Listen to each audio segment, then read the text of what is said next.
Bueno, luego de haber visto las propiedades del agua y haber discutido sus razones teóricas, su fundamento teórico, que se encuentra, como ya vimos, en esa particular atracción que tienen las moléculas de agua entre sí, llamada atracción mediante puentes de hidrógeno, vamos a introducirnos un poco en lo que tiene que ver con la solubilidad.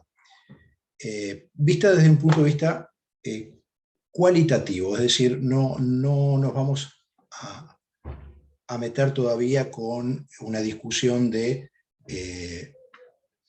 cuánto se disuelve en un determinado solvente en determinadas condiciones, cuánto se disuelve de una sustancia en esas condiciones en un solvente dado, sino que vamos simplemente a intentar discutir desde un punto de vista cualitativo quiénes se disuelven en qué tipo de solventes y quiénes no lo hacen.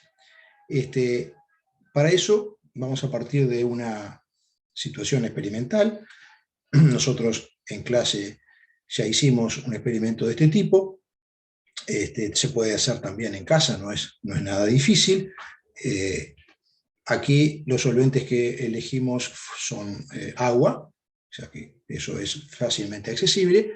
Y el otro solvente que hemos elegido para esta charla es el hexano, que en realidad lo hemos elegido, si bien esto no es común en nuestras casas, lo hemos elegido porque es un solvente compuesto por un único componente, precisamente, o sea, es un solvente puro. Pero solventes similares al hexano sí podemos tener en nuestras casas, como pueden ser disam, nafta, querosén, incluso aceite comestible, ¿verdad?, que tienen características similares a las que tiene el hexano, pero son mezclas. Entonces, su explicación teórica es un poquito más compleja. De todos modos, todos esos otros solventes comparten con el hexano a qué categoría de solvente pertenecen, como vamos a ver un poquito más adelante. Luego, los solutos que hemos elegido son cloruro de sodio, o sea, el principal componente de la sal de mesa, etanol, o sea, el alcohol etílico, el alcohol que compramos nosotros habitualmente como antiséptico para nuestras casas, y naftaleno, que comercialmente se conoce como naftalina. Entonces, si nosotros vamos comprobando cuáles de estas sustancias se disuelven en cuáles de estos solventes, nos vamos a encontrar con que el cloruro de sodio, como ya sabemos de nuestra vida diaria, vamos a ponerle un trazo más grueso a esto, sí se disuelve en agua. El etanol, o sea, el alcohol común, sí se disuelve en agua. De hecho, las bebidas alcohólicas todas tienen etanol y yo no veo un sistema heterogéneo, bueno, a menos que tengan burbuja, pero en ese caso se trata de un gas y no del etanol. Y el naftaleno o naftalina no se disuelve en agua. Por el contrario, si hacemos estos mismos ensayos con hexano o con nafta o con querosén o con disán o con aceite comestible, nos vamos a encontrar que el cloruro de sodio no se solubiliza en hexano, el etanol no se solubiliza en hexano, ¿sí?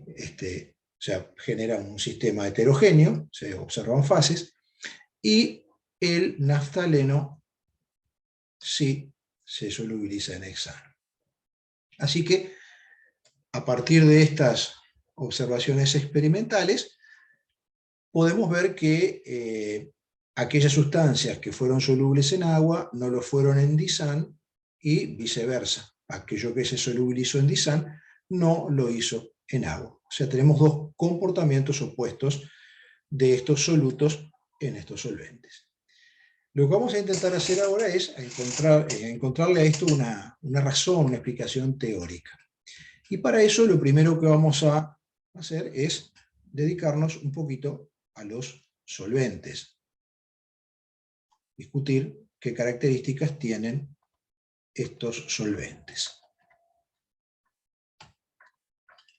Bueno, el primero de ellos, el agua, ya hemos discutido acerca de las características que tiene el agua como compuesto.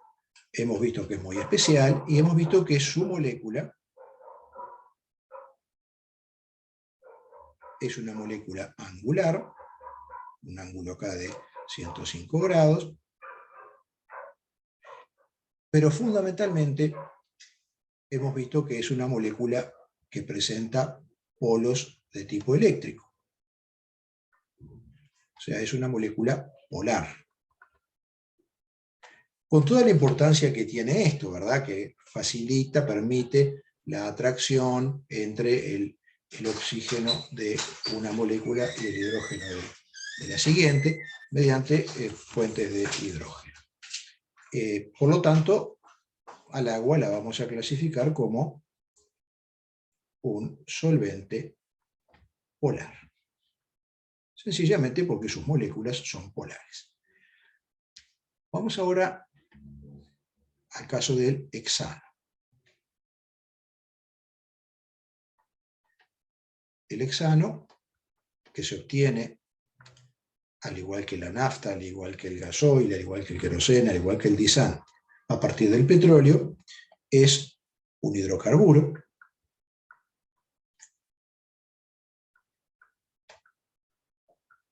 Eso quiere decir que en su composición solo encontramos carbono e hidrógeno. Y como veremos más adelante en el curso, el prefijo ex quiere decir que contiene 6 átomos de carbono y la terminación ano, que las uniones, o los enlaces carbono-carbono son uniones simples, uniones sencillas. Enlaces covalentes siempre, ¿verdad? O sea que si quisiéramos representar a la molécula de hexano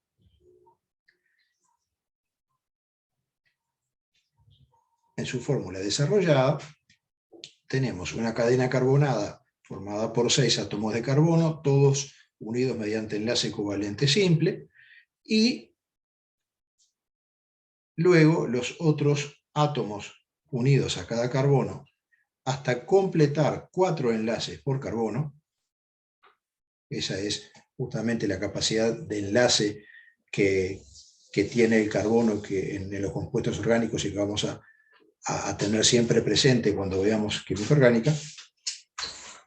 Completamos entonces 4 enlaces sobre cada carbono con los hidrógenos necesarios.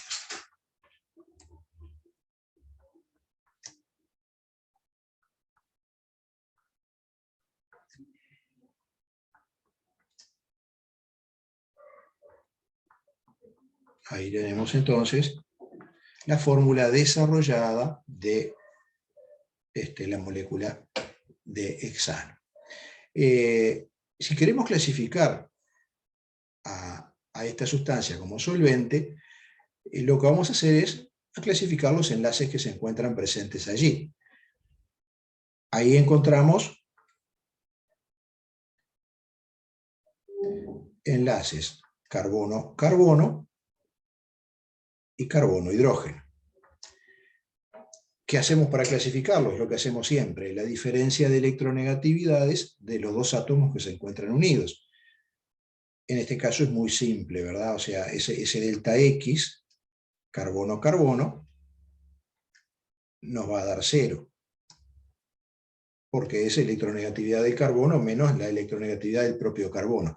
Naturalmente eso nos va a dar 0, así que es un enlace covalente no polar. Luego, en este otro caso, tenemos que hacer la diferencia de electronegatividades carbono-hidrógeno. Ahí es 2,5 menos 2,1, eso da 0,4, o sea, enlace covalente no polar también. Así que si todos los enlaces que están presentes en la molécula son covalentes no polares, es imposible que la molécula tenga polos en ningún lugar. Entonces, el hexano es por estas razones que vemos acá, es un solvente no polar. Muy bien. Bueno, hemos entonces clasificado a los solventes. Ahora vamos a hacer lo mismo, pero con los solutos. Voy a trazar una línea en el pizarrón para separar los contenidos que tenemos en cada lado.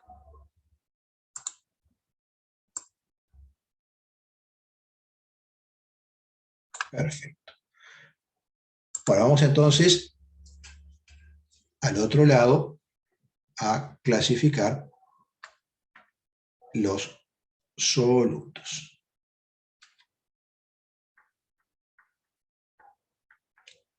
El primer soluto con el que trabajamos fue el cloruro de sodio.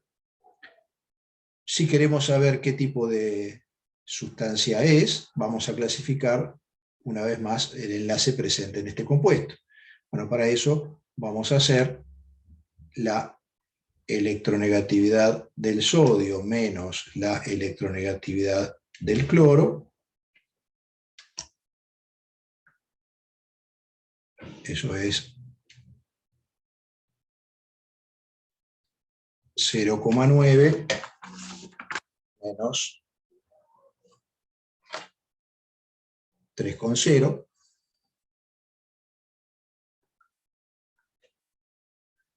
Eso da 2,1.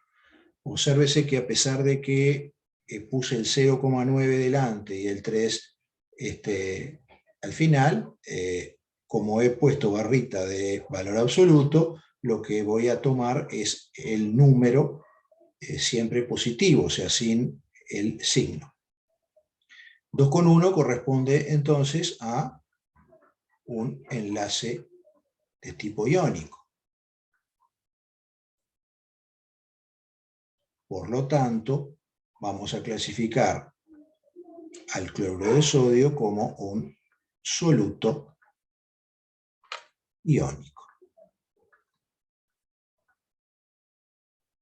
¿Qué quiere decir que es un soluto iónico? Bueno, que nosotros modelizamos el cloruro de sodio como formado por pequeñas esferas. O sea, las partículas que forman el cloruro de sodio son pequeñas esferas, unas positivas y otras negativas, que se atraen entre sí y permanecen unidas por justamente una atracción de tipo electrostático entre cargas opuestas. Pero las partículas que forman el cloruro de sodio, entonces, por ejemplo, un cristalito de cloruro de sodio son iones independientes uno del otro, positivos y negativos, que se mantienen unidos entre sí mediante esa fuerza de atracción que llamamos nosotros habitualmente enlace iónico. Vamos ahora al etanol. El etanol tiene una fórmula resumida, resumida no, semidesarrollada, que es así.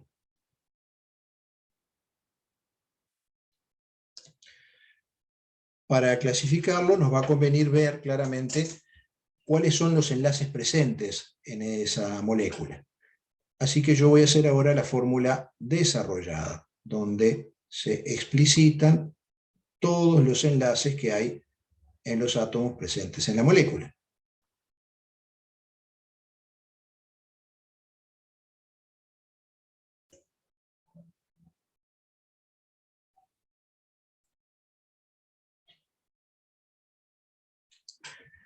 Bueno, aquí hay enlaces que ya para nosotros son enlaces conocidos, ¿verdad? El enlace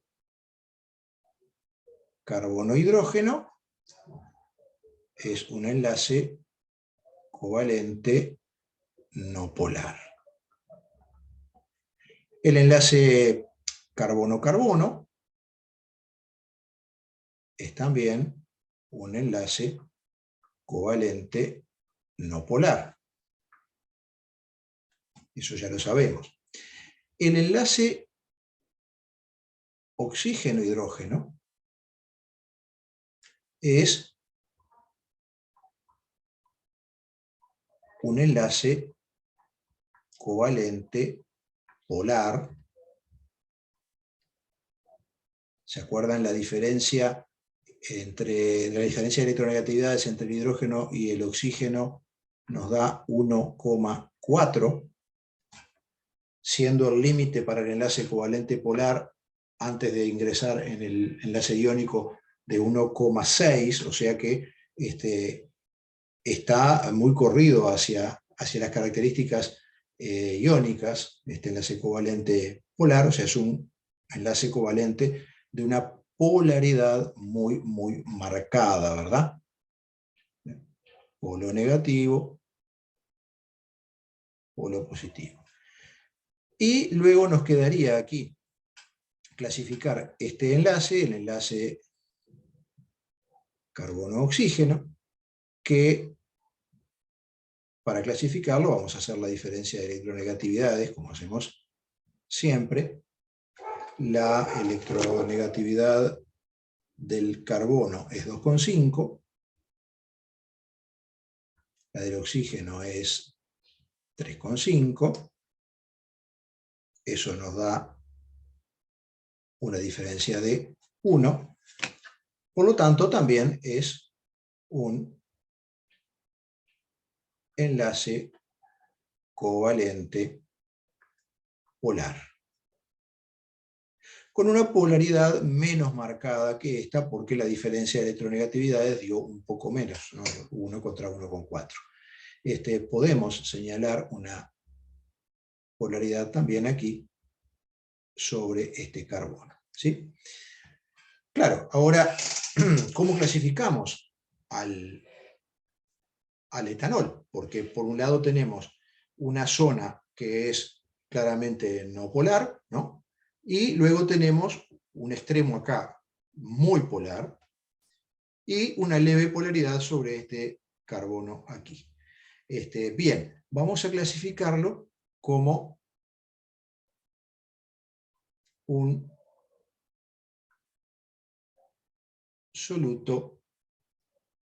Miren que quedó fea esa U, parece una O.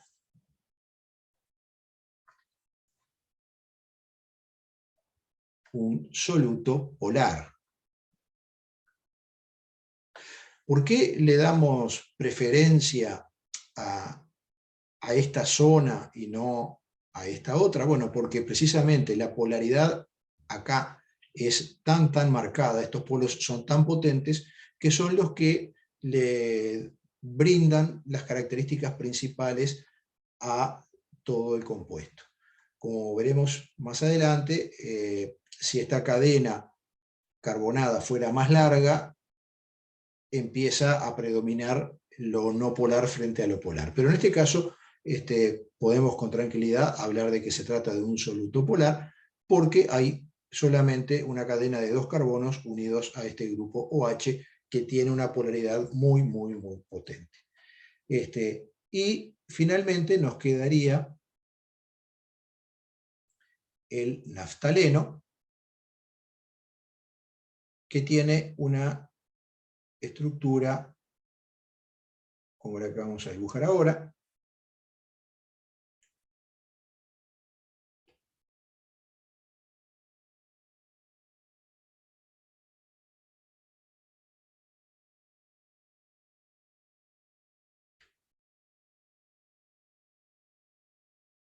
Ahí está. Son 2 hexágonos que comparten un lado. Y esos hexágonos allí presentan uniones dobles, carbono-carbono,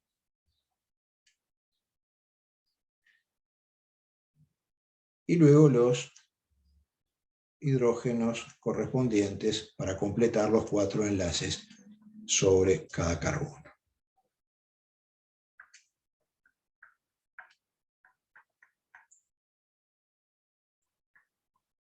¿Sí? O sea, esto simplemente lo que quiere decir es que aquí hay un enlace doble carbono-carbono, y bueno, y si contamos, cada carbono tiene 4 enlaces en esa molécula. Pero lo que a mí me interesa en realidad para poder clasificar este compuesto es que todas las uniones son uniones que ya conozco, ¿verdad? Y que son justamente o uniones carbono-carbono, o sea, enlaces covalentes no polares, o uniones carbono-hidrógeno, que también se trata de enlaces covalentes no polares. Por lo tanto, el compuesto, como estructura general, lo voy a clasificar como un soluto no polar. Y entonces, miremos ahora si podemos encontrar algún tipo de justificación teórica a por qué ciertas sustancias se disolvieron en ciertos solventes y otras no.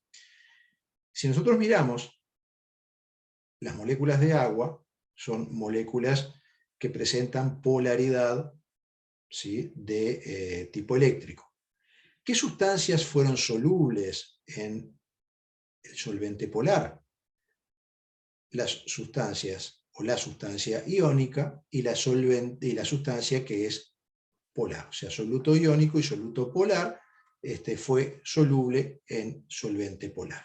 Mientras que el soluto no polar fue soluble solo en el solvente no polar. Eso justamente nos permite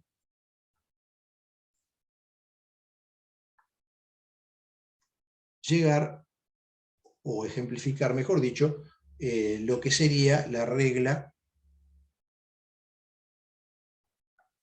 general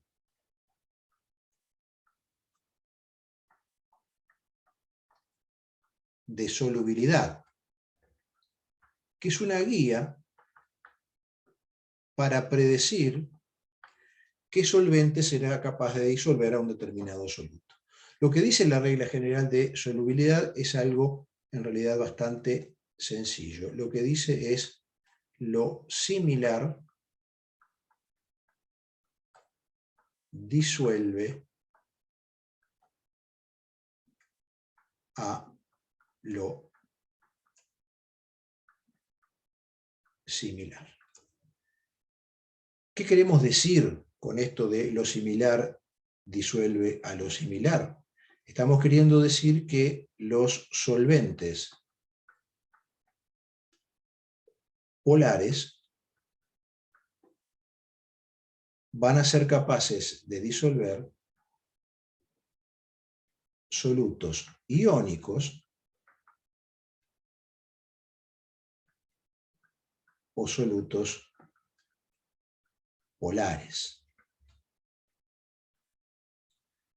Mientras que los solventes no polares solo son capaces de disolver solutos también no polares.